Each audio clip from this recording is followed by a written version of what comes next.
"Hands where I can see them," the deputy shouted again, but Grandpa Roy didn't move. He stood there at the edge of the fence line in the golden light of sunset, one hand on his shovel, and the other holding a chipped coffee mug like a peace treaty, or maybe a challenge. The red and blue lights flashed against the dusty posts, and the cows stared like they too were part of the standoff. 3 patrol cars lined up on the dirt road blocking the gate, the sirens cutting through the smell of hay and rain and diesel. Grandpa didn't say a word. He just looked at the rookies, and then at the fence, and said the same thing he always said when someone came yelling about landlines, fences, or rules: "Son, if you're here to help mend the fence, grab a hammer, otherwise you're standing on private property." The rookies blinked like no one had warned them this would happen. They had been told there was a dangerous trespasser, an old man, refusing to cooperate, maybe even armed. The only thing he was armed with was sarcasm and 70 years of stubborn country logic. The sheriff's truck rolled up, slow, dust curling behind it, and when the door opened, Sheriff Tom Briggs stepped out, already laughing.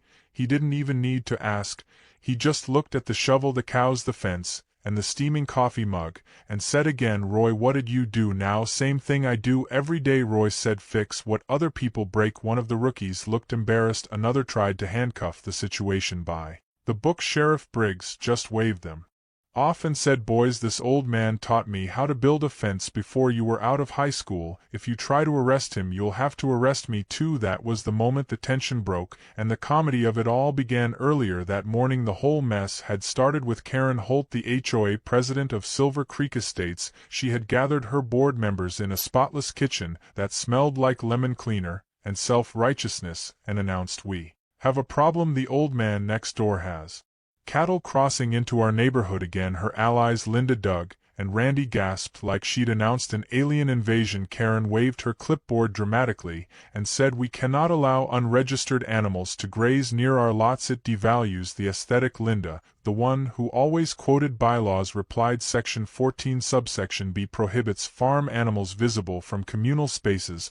But Doug puffed his chest like a security guard and added, "If that fence crosses our side of the road, then technically that's HOA jurisdiction." Karen's eyes glowed like a lawyer smelling free power. She told them to take pictures of any hoofprint, dirt pile, or moor-related incident, and report it immediately. By noon they had sent 57 photos to the HOA group chat, mostly of cow shadows and manure patterns that they claimed spelled out property encroachment. Grandpa Roy, of course, didn't own a smartphone, didn't care for rules written by people who'd never fixed a flat tire, and had no clue the drama was escalating.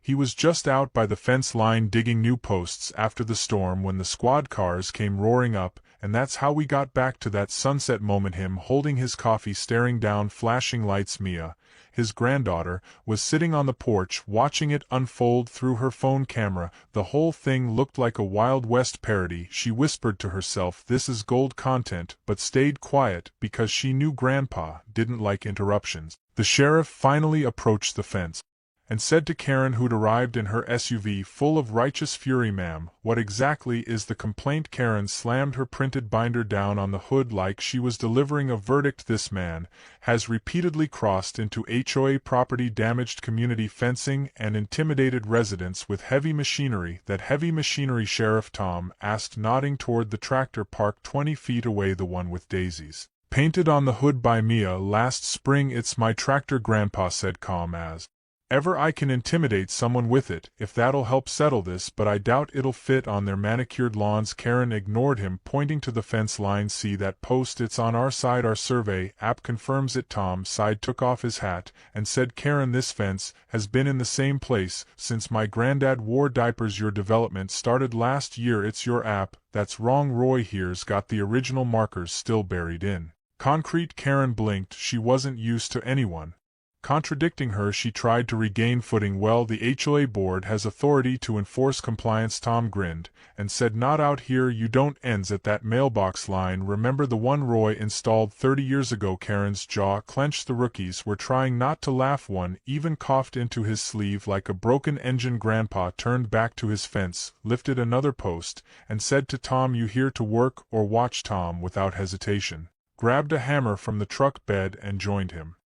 Hammering in the next nail, the metallic rhythm echoed through the quiet evening. Mia caught every second of it on video, the HOA members whispering in disbelief, as the sheriff literally helped the accused man fix the fence. Grandpa muttered, "See now, that's what mending fences looks like," and Tom said louder for the rookies to hear, "And some people still don't get the metaphor." Karen sputtered that she'd call the county inspector and file a property complaint. Grandpa didn't even look up, he just said, "Fine, tell him to bring a hammer too." The laughter broke out, this time uncontained. Even the cows mooed like they understood the joke. Later, as dusk deepened and the sirens finally shut off, the sheriff poured himself a cup of Grandpa's coffee, leaned on the fence, and asked if the man ever got tired of this kind of trouble. Roy looked out over the pastures, the cattle grazing, the mountains purple in the distance, and said, "Tom, there's two kinds of fences in life. The ones you build to keep things in, and the ones fools build to keep good sense out." Karen was still fuming, dialing someone on her phone,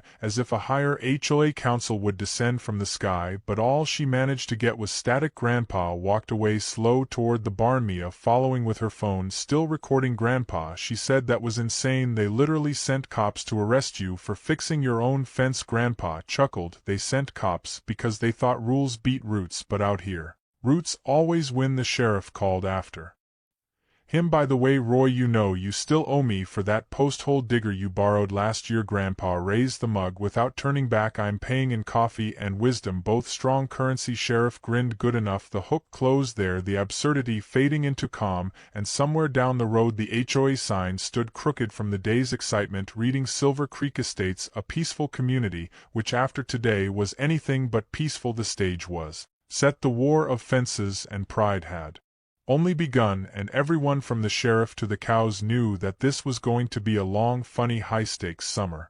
The next morning the air smelled like wet cedar and leftover trouble. Grandpa Roy woke before sunrise, as always, whistling to the cows like nothing had happened the night before, while Mia sat on the porch editing the video from the so-called fence arrest. Her phone kept buzzing with notifications because the clip of the sheriff hammering a fence beside him had gone viral overnight. She laughed out loud every few seconds, reading comments that said things like, "That old man just outsmarted an entire HOA, and when your sheriff mends fences instead of arresting folks, you know it's a good county." Grandpa didn't care about the internet. He was busy feeding the cattle when a truck rolled up the road kicking up dust. It wasn't the sheriff this time. It was a silver SUV with tinted windows, and out stepped Karen Holt in full business armor, blouse, ironed hair, sprayed, clipboard at the ready. Behind her waddled Linda, the rule whisperer, and Doug, the HOA enforcer, in his neon vest. Randy trailed behind, trying to look tough but tripping on his own shoelace. Grandpa leaned on his shovel and muttered, "If it isn't the committee of unnecessary problems." Karen announced loudly, "We have new information. Mr. Whitaker, our board, has reviewed the property boundaries, and it appears your driveway and the access road leading to it fall within our community lines." Roy raised an eyebrow and said, "You mean the same dirt road that's older than your houses combined?" Linda opened a map on her tablet, tapping it like gospel. "According to this survey app and recent GIS overlay, it's technically shared land." Grandpa smirked. "I prefer old-fashioned paper maps, the kind that don't need charging and don't lie." Karen crossed her arms. "Well, shared means regulated. You can't just drive tractors through HOA space." Grandpa motioned toward the horizon. "The only thing sharing that road are tumbleweeds and tire tracks of men who earned them." Sheriff Tom's truck appeared again at the curve. As if summoned by common sense, he rolled down the window. "Morning, folks. Didn't expect to see a committee out here this early." Karen waved him over. "Sheriff, we're having a legal discussion." Tom got out slowly, tipping his hat. "I'm listening." Karen pointed at her map. "We believe the access road is part of our maintained easement." Sheriff frowned, looked at the dirt track, then back at her. "Maintained by who?" Karen hesitated. "Well, technically it's not paved yet, but it's on our plan." Roy snorted loud enough to rattle her clipboard. "That road's been maintained by me and my tractor for 50 years, before that by my daddy, before that by horse." Sheriff Tom said dryly, "Karen, unless you've got paperwork older than Roy here, the road's his." Karen didn't give up. She said, "We still have the right to set traffic guidelines to protect community safety." Roy raised his brow. "What traffic, my cows?" he said sarcastically. Mia filmed from the porch again, the absurdity too good to miss. Doug tried to sound firm. "Under Subsection 8 we can fine property owners for non-compliance Karen nodded approvingly and said the board has voted to issue Mr. Whitaker a citation for unauthorized use of HOA pathways. Mia burst out laughing from the porch. Grandpa folded his arms. Fine me for driving on my own dirt. Now I've seen everything. Sheriff leaned closer to Karen and whispered low enough for her to hear, but Mia still caught it. Karen, this isn't suburban Florida, it's Whitaker Ranch County line. There's no HOA jurisdiction outside your gated signs. Karen fumed. Well, we'll see about that, and marched back to her SUV, leaving a cloud of perfume and indignation. Sheriff watched them go, shaking his head, and said, Roy, if stubborn was currency, she'd own half the state. Roy chuckled. She's about to buy herself a headache. That same afternoon Grandpa went into town with Mia to the county records office. The air smelled of dust and bureaucracy. He greeted the clerk, Miss Dottie, an old friend from high school, who still typed with 2 fingers. Roy said, Morning, Dottie. Got a feeling I need to borrow some history. Dottie squinted and smiled. This about your land again? Always someone trying to redraw it. She pulled out a thick folder tied with red string. She said, This is the original land deed for Whitaker Ranch, dated 1899, signed by Sheriff Amos Briggs, Sheriff Tom's great-granddaddy. Roy grinned. Perfect. Now let's see if Karen's app can outvote ink. Mia filmed the old paper, its edges yellow and crinkled like it had survived every storm since the first fence post. Dottie said, Careful with it, that deed's older than the courthouse ceiling. Roy read the text, slowly verifying each boundary marker. The language was clear. The road, the creek, and the fence line were all included in the ranch property. He asked Dottie, Can you certify a copy? Dottie winked. I'll do you better. I'll notarize it right now. Mia whispered, This is gold. Grandpa, you're basically holding the HOA's worst nightmare. Roy said, Not yet, but give it a few hours. When they drove back home, Karen and her team were already there, setting up little orange flags along the road like they were claiming a moon landing. Roy stopped the truck, stepped out holding the framed copy of the deed. Karen was barking orders, telling Doug to measure and Randy to post temporary no trespassing signs. Roy walked up, slow, calm as sunrise, and said, You folks done decorating, or you planning a parade? Karen ignored him until he set the frame on her hood. She read it, frowning, then frowned harder when she saw the date. Sheriff Tom pulled up again because, of course, he did. He leaned on his cruiser and said, What's happening now? Karen said, This paper can't be valid. It's ancient. Roy grinned. Exactly, that's what makes it valid. Been valid longer than your bylaws have existed. Tom took one glance, recognized the old sheriff's signature, and said, That settles it. The road's Whitaker's. Karen's face turned red enough to match her clipboard. She turned to her committee and hissed, We'll appeal this. Doug whispered, Appeal to who? The cows. Randy added, Maybe to state HOA division. Karen snapped. Both of them quiet, grabbed her phone, and stormed off to call someone with more titles but less patience. Sheriff said to Roy, I swear you attract more drama than a soap opera. Roy replied, Drama follows empty coffee cups, and folks who think rules make them right. That evening the sun dipped over the ranch again, golden and slow. Mia uploaded the next video titled, HOA tries to take Grandpa's driveway. Sheriff laughs again. Within hours, the view count exploded. Grandpa didn't even know what viral meant, but he liked the sound of it. He sat on the porch, rocking slowly, watching fireflies spark by the fence. He told Mia, You know, when I was sheriff I dealt with real problems, bank robbers, floods. Now it's folks fighting over imaginary lines. Mia smiled. Maybe people just forgot how to share space without paperwork. Grandpa looked out at the road, the orange flags half blown away by wind, and said, Or maybe they forgot the difference between a neighborhood and a home. Down by the mailbox, the crooked HOA sign still stood, blinking under the moonlight, a silent reminder that this battle wasn't over yet, not by a long shot. 2 days later the storm hit, not a thunderstorm but a storm of flyers, papers, and plastic signs that read HOA restricted zone nailed to wooden posts that magically appeared overnight along the property edge. Grandpa Roy noticed them when he took his morning coffee to the porch and muttered, They breed faster than rabbits. Mia was sitting beside him editing her next video, and without looking up said, The comments want a sequel. Well, they're about to get one because those drones were out again before breakfast, buzzing like mosquitoes. Grandpa squinted at the sky, 3 of them small silver ones hovering above the barn with little blinking lights. One even had a camera mounted under its belly. Karen's HOA patrol was airborne. Now Roy walked out into the yard, grabbed a rag from the tractor, and waved it at the drones like he was shooing crows. The drones didn't move, they just hovered, and one of them turned to follow him across the yard. Mia whispered, "Oh, they're live streaming you grandpa to their HOA Facebook group." Roy stopped, turned to face the nearest drone, and said loud enough for the microphone to hear, "If you're watching from behind your screens, go ahead and send the trespassing fine to my mailbox. I'll use it for kindling then." He picked up a long stick from the woodpile, aimed it at the sky, and the drone zipped backward, panicking like it understood what was coming. The second drone flew lower to get a closer shot, and Grandpa smiled. Time for a lesson in privacy. He disappeared into the barn and came back out with an ancient pump-action pellet rifle he'd used for scaring coyotes. He fired once with perfect aim. The pellet pinged off the drone's frame. It spun wildly before crashing into the mud behind the fence. Mia gasped. "Grandpa, that's going viral for sure," he replied. "So is that drone's insurance claim." Within an hour, Karen arrived screeching down the dirt road in her SUV, Doug and Randy jumping out behind her like backup dancers. She shouted, "That's property damage." Grandpa replied, "It."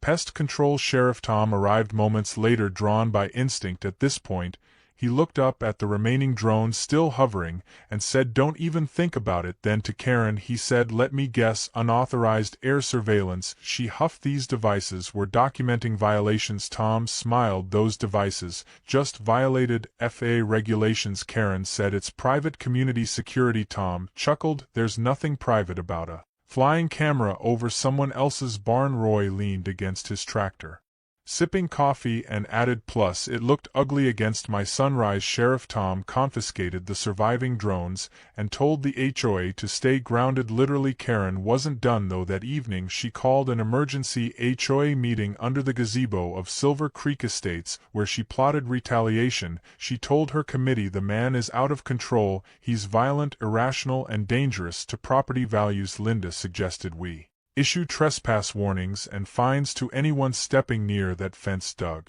added we could tow his tractor for blocking the easement. Karen's eyes lit up. "Yes, towing. That will show him." The next morning Roy found a bright orange sticker slapped on the side of his tractor. It read, "Unauthorized vehicle subject to removal."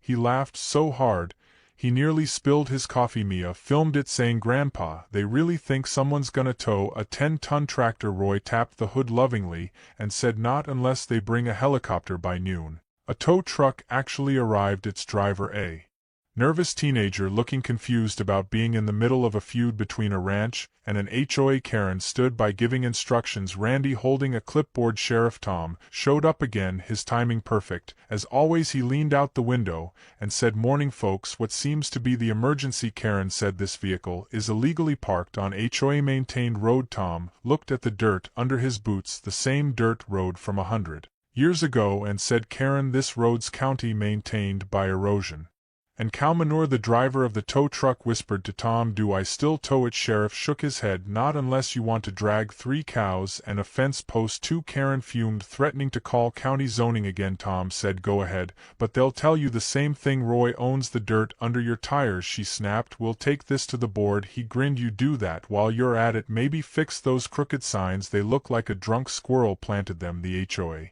members stormed off again, leaving only tire marks and embarrassment behind them. Grandpa watched the dust settle and said to Mia, "You notice they always arrive together like vultures in a carpool." Mia nodded, but this time Grandpa's laughter faded because he noticed something odd down by the creek. There were new metal stakes driven into the ground, painted bright orange. He walked over slowly and saw fresh footprints, boot prints, not his, not Tom's. HOA had crossed onto his pasture to install something. He kicked the dirt aside, revealing a small black cable running through the soil connected to one of the stakes. He followed it about 20 yards where it disappeared under the fence near the HOA side. Sheriff walked over, curious. "What you got there?" Roy held up the cable. "Looks like they're running surveillance lines or power feed through my pasture." Tom frowned. "Illegal trenching, maybe HOA expansion project." Roy grinned. "Maybe, but if they think they can bury wires under my land, they're about to learn what happens when you dig where roots grow deep." That night after dinner Roy took his old toolbox and walked out under the stars. Mia followed with a flashlight. "What are you doing, Grandpa?" he said. "Just teaching them about electricity etiquette." The next morning the HOA woke to find their fancy security lights flickering like a haunted house. The power surges fried 3 of their Wi-Fi cameras and 1 lawn fountain. Linda claimed it was sabotage. Karen claimed it was divine punishment for rule breakers. Roy didn't claim anything. He just sat on his porch sipping coffee as the sheriff's truck rolled by. Tom leaned out and said, "You wouldn't happen to know why their lights are flashing like a disco?" Roy said, "Probably a loose connection in their morals." Tom laughed hard enough to spill coffee himself. By afternoon the HOA held another emergency meeting, while Roy invited his neighbor Carl to help reinforce the fence with extra barbed wire and motion sensors. Mia filmed it all, adding dramatic background music, and titled the clip, Fence Wars Episode 3. The online crowd was obsessed. People started sending Grandpa fan mail. Someone even offered to make t-shirts reading "Fences Mend, People Break." Roy just shook his head, muttering, "The world's gone strange," but secretly, he was proud. That night, under the porch light, Mia showed him the comments, thousands cheering for Grandpa and Sheriff Duo. One said, "This needs to be a movie." Another said, "Karen vs. Roy Cinematic Universe." Incoming. Grandpa didn't understand memes, but he liked the word cinematic. He leaned back, watching fireflies dance beyond the fence line where the broken drone still lay in the grass, and said quietly, "Some fences keep cows in, some fences keep fools out, and some fences just make a good story." The moon rose high over the ranch, silver light glinting off the new barbed wire as crickets sang, and somewhere down the hill Karen plotted her next move, because she couldn't stand the idea that her HOA empire had become the internet's favorite joke. The morning sun rose slow and golden across the ridge, but peace didn't come with it. Grandpa Roy woke to the sound of distant mooing that wasn't right. It had that echo of trouble, the kind that said something was wrong in the pasture. He grabbed his hat and boots and headed out fast. Mia followed, half awake, holding her camera out of habit. As they crossed the field, they saw the problem. The south gate was wide open, and half the herd had wandered past the fence line down toward the manicured lawns of Silver Creek Estates. Cows everywhere, trampling flower beds, sniffing lawn ornaments, and leaving behind generous reminders that nature doesn't care about HOA rules. Karen was already out there, shrieking like a fire alarm, yelling at Linda and Doug to herd the animals away from her fountain. Roy reached the gate, saw the broken lock, and frowned. This wasn't wind or carelessness. Someone had cut it clean. Mia zoomed her camera in on the snap chain. "Grandpa, someone let them out on purpose," she said. Roy didn't answer. He just walked into the chaos as Karen screamed, "These animals are destroying private property." Roy said calmly, "They're only fertilizing it free of charge." Sheriff Tom arrived seconds later, like the universe had him on speed dial. He parked his cruiser crookedly on the grass and stepped out, surveying the scene with a grin. "Well, I always said Karen needed more country in her life." Linda was shouting at the cows. Randy tried waving his arms and got headbutted into a bush. Tom couldn't help laughing. Roy, though, was studying the cut chain, running his finger over the clean slice and muttering, "Bolt cutters, not wind." Karen finally noticed him and stormed over, her shoes coated in mud. "Your livestock caused thousands in damages," she snapped. Roy looked around the neighborhood, sprinkler lines, busted flower beds, crushed cars covered in hoof prints, then pointed at the broken lock and said, "Someone opened that gate." Karen gasped accusingly, "Don't look at me. My community respects property boundaries."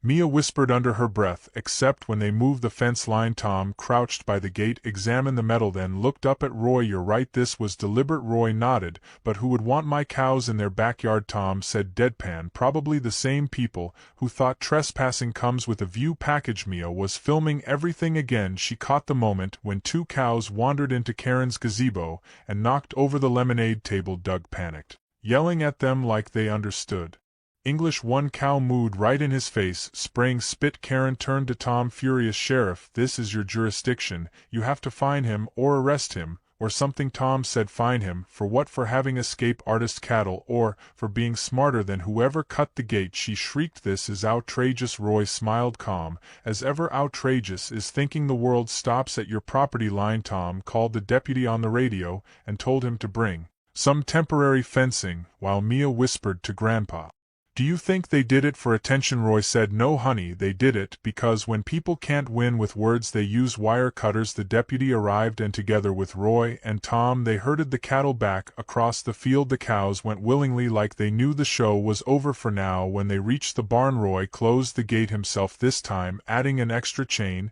and an old padlock from his toolbox. Tom asked, "What's your plan now?" Roy wiped sweat from his forehead. "Same as always. Build stronger fences not for cattle for fools. Karen wasn't done though. That afternoon she filed a formal complaint to the county claiming animal trespass and property damage. She even brought photos printed on glossy paper showing hoofprints on her artificial turf. Tom called Roy later to tell him about it. Roy laughed loud enough to shake the receiver. So let me guess, they want me to pay for grass that wasn't real in the first place, Tom said. Worse, they're demanding a hearing in small claims court next week. Mia overheard and grinned. Oh, this is gonna be gold. Grandpa said, girl, this ain't gold, this is manure dressed in paperwork. The day of the hearing arrived. The small county courthouse packed with locals curious about the feud. Half the audience came just to see Grandpa face off against the HOA. Karen sat at her table surrounded by binders and color-coded evidence, while Roy sat with a single folder and a coffee thermos. Tom, though not directly involved, had taken a seat in the back row, arms crossed, enjoying the show. The judge, an older woman named Beatrice, known for her no-nonsense tone, started the proceedings. Karen began. Your Honor, the defendant allowed unrestrained livestock to invade private property, causing significant aesthetic and financial harm. Beatrice raised a brow and said, define significant. Karen blinked. Well, the cows trampled flowers, ate garden shrubs, and soiled community walkways. Beatrice said, so they acted like cows. Karen nodded. Exactly. Beatrice leaned back. That's what cows do. Roy stood calmly and placed the broken chain on the desk. Someone opened that gate on purpose, and I brought proof. He handed her photos Mia had taken showing footprints leading away from the fence, and a small piece of torn plastic from an HOA badge found in the mud. Karen turned pale. That's circumstantial, Roy said. Maybe, but so's her landscaping. The courtroom chuckled. Beatrice hid a smile and said, unless you can prove negligence, there's no case. Dismissed. Karen tried to protest, but the judge waved her off. Case dismissed means dismissed. Outside the courthouse, Roy shook Tom's hand. Thanks for showing up, Tom said. Wouldn't miss it for the world, but keep that gate locked tight. Karen's type doesn't give up easy. On the drive back to the ranch, Mia couldn't stop laughing. You demolished her in court. Grandpa Roy smiled. Nah, I just let her shovel her own hole. That evening, as the sun sank low, painting the sky orange, Roy and Mia sat by the fence with coffee and sweet tea. The cows calm again, grazing where they belonged. Sheriff Tom drove by one last time, rolled down his window, and said, you know, Roy, there's talk she's planning some big HOA inspection next week, bringing county folks, and maybe the press. Roy said, let her bring whoever she wants. I'll have coffee ready and a fence freshly mended. Tom smiled. You always do. After he left, Mia said, Grandpa, what if they find another way to mess with us? Roy looked at the horizon where the lights of the HOA houses flickered in the distance and said, then we keep doing what we always do. We mend fences and watch who tries to climb them. The night settled quiet, crickets humming, the air heavy with the smell of hay, and a sense of unfinished business. Karen's SUV headlights could be seen turning into her driveway across the field. She was already on the phone with someone, gesturing wildly, and even from far away Roy could tell she wasn't giving up. Tomorrow would bring another fight, but for now the ranch was still standing, the fences were strong, and the laughter of victory still echoed softly through the dusk. The smell of barbecue smoke drifted across the ranch like a truce flag, but Grandpa Roy knew better. He stood by the grill, turning ribs slow and steady as the sheriff arranged folding chairs under the big oak tree. Mia hovered nearby, setting up her camera on a tripod, because this wasn't just dinner, it was diplomacy. The so-called peace meeting between the Whitaker Ranch and the Silver Creek HOA after the cattle invasion went viral. The county commissioner himself suggested they all sit down like civilized neighbors and sort things out. So here they were, the sheriff in jeans and boots, the HOA members dressed like they were attending a garden party, and Grandpa wearing his faded hat like armor. Karen arrived first, clutching her clipboard in one hand and a stack of printed bylaws in the other. Linda, Doug, and Randy followed, carrying vegan appetizers. No one asked for. Mia whispered to Grandpa, are you sure about this? He replied, never been sure of anything, but ribs make good conversation. The sheriff cleared his throat. Folks, let's keep this simple, talk, not shout, eat, not argue, and maybe, just maybe, stop calling county dispatch over fences. Karen sat down on the plastic chair, looking around the ranch like it offended her HOA senses. She sniffed the air and said, we could have hosted this in our community park, it's cleaner. Roy replied, my cows prefer this side of the road. Tom tried to keep a straight face as he served them plates. Roy passed out ribs thick and dripping with sauce. Karen pushed hers aside saying I don't eat meat. Roy said that explains a lot, then offered her cornbread. Instead Doug attempted to make small talk mentioning how property values were dropping because of viral videos. Mia cut in smiling that video doubled your community's search results online. You should thank us. Karen glared. Linda began reading from her notes about fence responsibilities and acceptable noise levels. Roy interrupted. Noise levels? That's rich coming from folks with leaf blowers louder than my tractor. Sheriff Tom laughed, nearly choking on his rib, but things turned tense when Karen pulled out new paperwork. We've drafted a cooperation agreement, she said. All ranch activities within 100 feet of the HOA border require advance notice and approval. Roy blinked, then chuckled softly. Lady, if I need your permission to breathe near my fence, you'd better bring an oxygen form. Tom leaned back, trying not to laugh, but Roy wasn't done. He pointed toward the ridge where cows grazed and said, "You see that land up there? Every inch of it was fenced by hand by my family before your houses even had plumbing. You can't regulate legacy." Karen said, "This isn't about legacy, it's about order." Roy said, "Same thing people say before making a mess." Mia caught every line on camera, knowing the internet would love this. Karen tried to change the subject to drainage issues, claiming the runoff from his pasture flooded their flower beds. Roy said, "That's called rain, and you can take it up with the Almighty." The tension thickened until suddenly thunder cracked and a summer storm rolled in. Wind howled through the trees, the barbecue smoke scattered, chairs tumbled, and everyone scrambled to grab plates. The cows lowed in the distance as rain came down in sheets. Karen screamed, "My papers!" Roy said, "Don't worry, paper dissolves easier than pride." The sheriff shouted for everyone to get inside the barn. Roy opened the doors wide, and everyone rushed in, drenched and miserable. Inside, the dim light flickered on, revealing hay bales, tools, and a radio humming old country tunes. Karen stood dripping water onto the dirt floor and snapped, "This is unsanitary." Roy said, "It's a barn, not a spa." Doug slipped on hay and fell. Randy tried to help and went down too. Mia was laughing so hard she nearly dropped the camera. Tom finally gave up pretending to be diplomatic. He leaned against a post and said, "Well, looks like the universe decided to host its own meeting." Roy passed out old towels and poured coffee for everyone, even Karen, who hesitated before taking it. The storm roared outside, but inside something shifted, maybe because the rain drowned out the arguing, or maybe because for the first time Karen saw that this wasn't some grumpy man with a shovel, but a piece of living history holding ground. She muttered, "I just want the community safe." Roy said, "So do I. Difference is you think safety comes from signs, I think it comes from sense." They stood there in the glow of a single light bulb as thunder rolled. Mia captured the moment perfectly on film. The sheriff raised his cup, saying to fences mended, or at least less broken. Karen actually smiled, just a little, and clinked her cup against his. But peace never lasts long in stories like this. When the storm cleared, and they all stepped back outside, Karen noticed her SUV was blocked by a cow standing squarely in the driveway. She yelled at it to move. Roy said, "You gotta ask nicely." She shouted at the animal, which ignored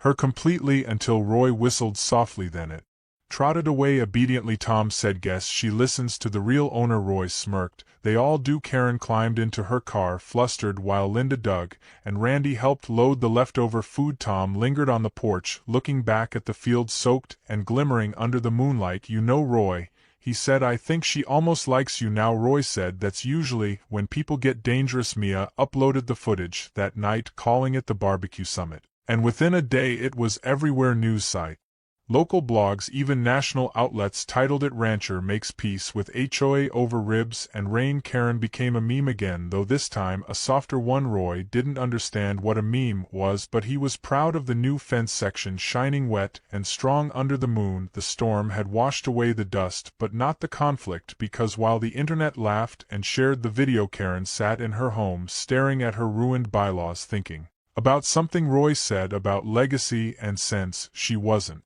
ready to quit. She picked up her phone and called someone important, someone from the county office, saying, "We need to inspect that property thoroughly. I think there are violations waiting to be found." The next battle would come with clipboards, not cows, but for now the ranch was quiet, and Roy sat with his coffee, watching lightning fade behind the hills, knowing storms don't end, they just change shape.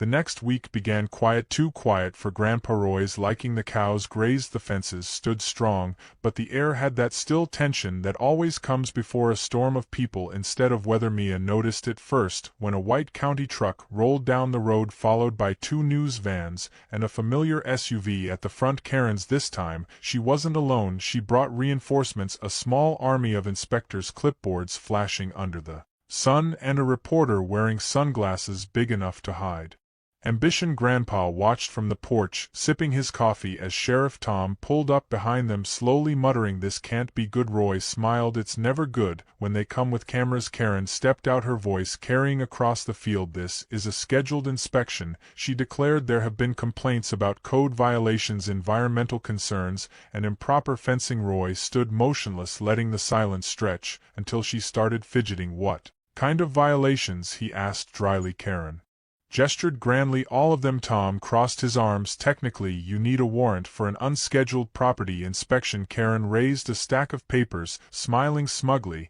"We have county authorization." Roy took the papers, looked them over, and then smiled. "You know what's funny about paper? It burns faster than fences." Tom muttered under his breath. "You love poking bears, don't you?" Roy ignored him, turned to Mia, who was already recording, and said, "Make sure you get their good side." The reporter marched over, introducing himself as Chuck with Channel 8 News. "We're here to cover a local dispute between Progress and Tradition," he said, pointing the camera at Roy, who chuckled. "Progress is what you call it when folks forget where they started." Karen interrupted. "This man is in violation of multiple safety codes. The barn's too close to the property line. The water drainage affects neighboring lots," Roy said, "and the neighboring lots used to be this ranch before your builders changed the land without fixing runoff."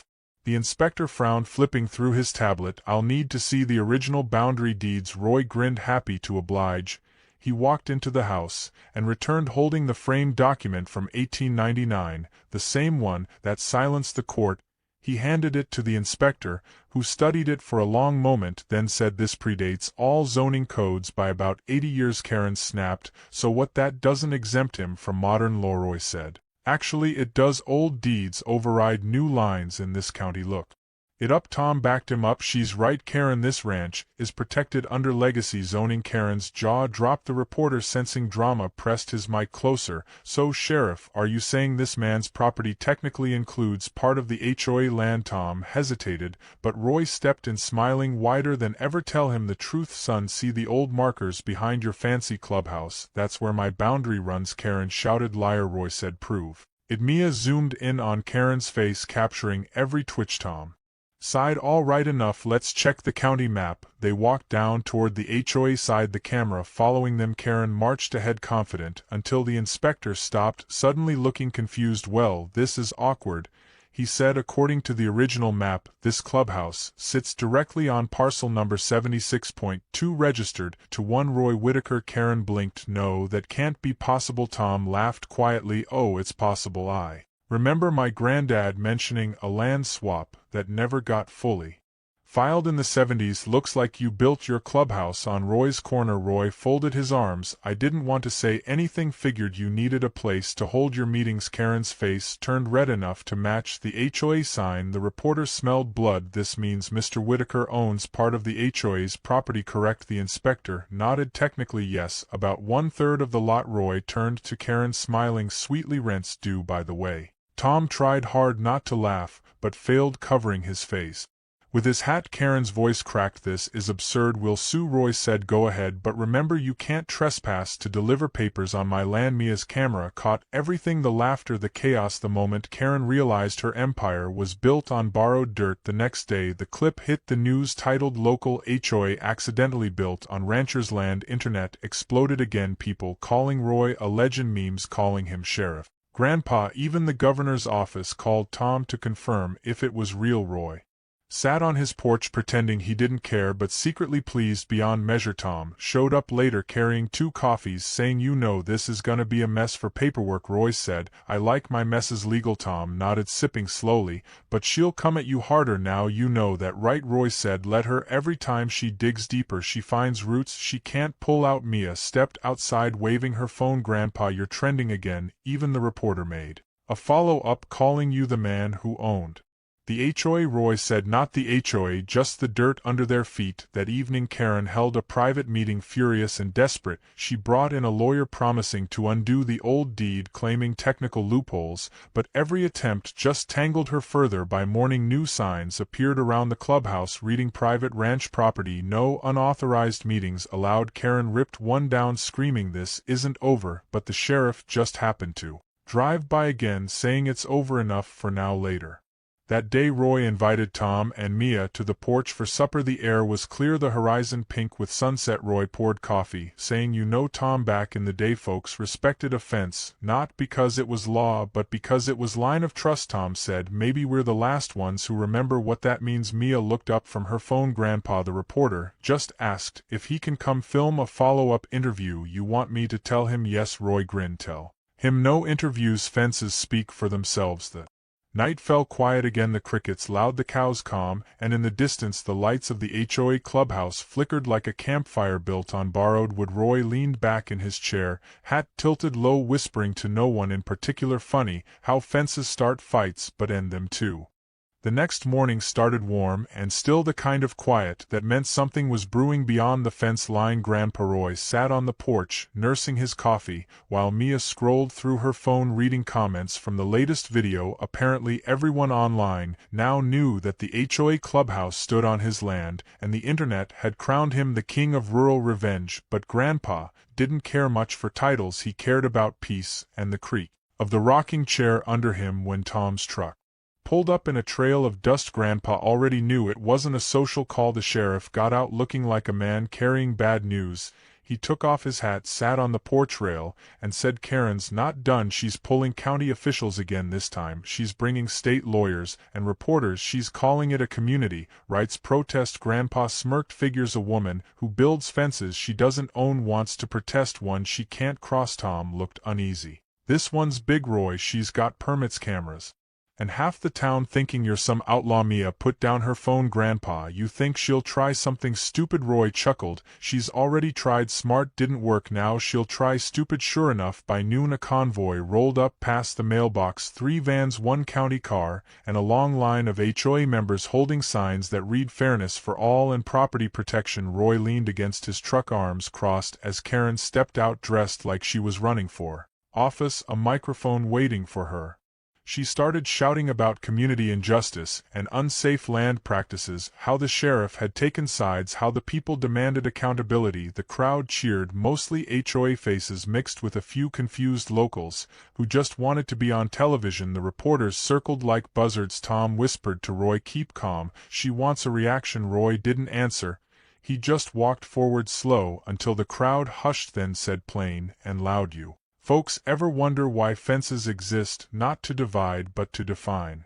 When you forget that, you start stepping on what ain't yours." Karen snapped, "That's rich coming from someone who thinks he owns half the county." Roy smiled. "Not half, just the part one paid for and mended with my hands." Karen waved a paper. "We have evidence of illegal water usage and environmental disruption. Your cattle runoff is contaminating HOA soil." Tom pinched the bridge of his nose. "Karen, those tests came from your own developer's drainage, not his land." But she wasn't listening. She turned to the cameras, saying, "This is what happens when outdated property rights interfere with progress." Roy laughed, slow, the kind of laugh that came from deep patience. Finally running out, he reached into his truck, pulled out a dusty folder, and handed it to the nearest reporter. "That's the land title for this ranch and the adjoining parcels you're standing on. See that signature at the bottom? Sheriff Amos Briggs, Tom's great-granddaddy, the man who built this county." Karen froze, realizing what that meant. The sheriff stepped beside Roy and said, "My department's looked into it. There's no violation, no contamination,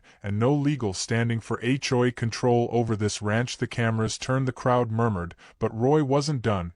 He said, "One more thing. This protest you're holding, it's on private property." Karen's mouth fell open. "You can't be serious." Roy said, "Deadly serious. You see that oak tree behind you? That's my boundary line. Everything this side of it is mine." Tom nodded, confirming it. Karen turned pale.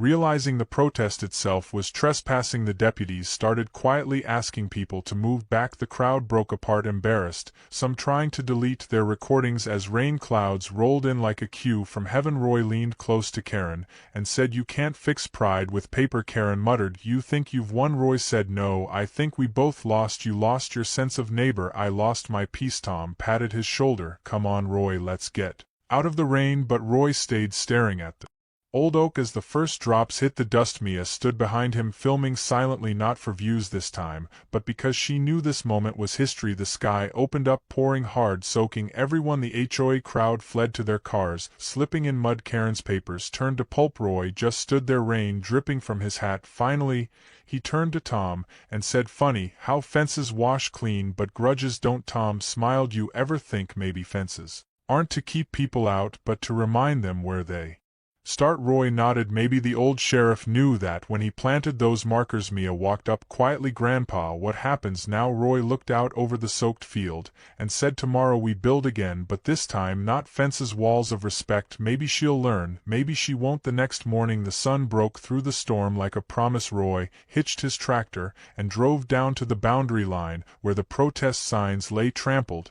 He took them one by one and piled them beside the gate, then set a new sign freshly painted reading, "Private Ranch Property. Trespassers will be offered coffee and a history lesson." Tom arrived holding an envelope.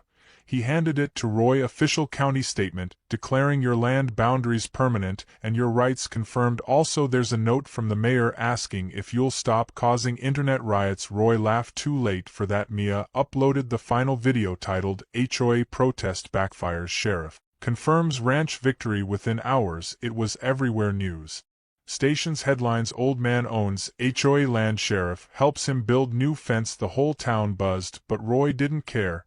He just sat on the porch watching the road where it all started, the same dirt path that now belonged completely and legally to him. Karen sold her house 2 weeks later. Rumor was she moved to a city condo somewhere with no fences. Roy sent her a farewell note that simply read, "Fences mended, wish you peace." One evening Tom came by again without his badge, just as a friend. They sat watching the sunset. Roy said, "You ever think about how this all started? One broken fence?" Tom nodded. "Or one neighbor who forgot to knock." Roy smiled. "You always know how to put it." Mia filmed one last shot, the two of them sitting side by side on the porch with the new fence glinting in the light, the sign reading "Fences Mended Here" standing tall behind them. The world kept watching and laughing, but for the first time in a long while the ranch was quiet, the air clean, and the fences not just fixed but understood.